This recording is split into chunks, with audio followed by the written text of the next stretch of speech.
Keynote 240 was a very interesting trial in the sense that this was a phase 3 global multi-center randomized controlled trial that really investigated the role of pembrolizumab in the second-line setting for advanced HCC.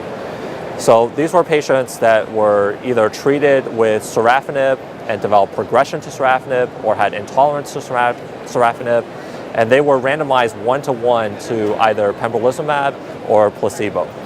And the primary outcome was either overall survival as well as progression-free survival.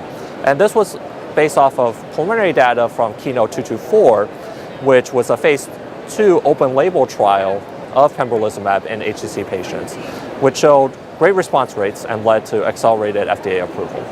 Unfortunately, this phase 3 trial did not meet its co-primary endpoints of overall survival as well as progression-free survival compared to placebo.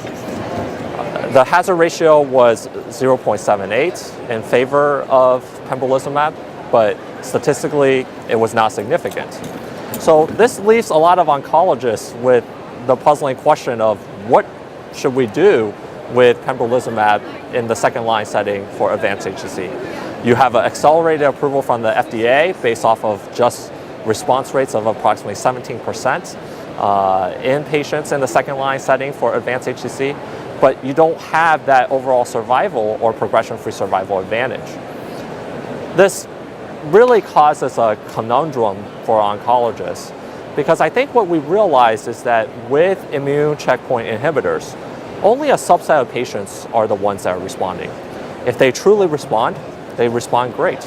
And on Keynote 240, the duration of response in the pembrolizumab arm was reported to be close to 13.8 months, which is fairly good for an advanced HCC second-line population.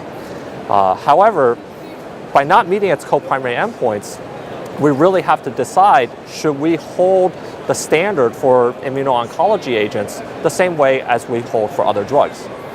If this was many of the other drugs that we use for HCC, such as tyrosine kinase inhibitors, and it was a negative study, I don't think we would be having the same discussion. I think we're really valuing this discussion because in practice, oftentimes we see that there are those subset of patients who really respond and have good durability of response.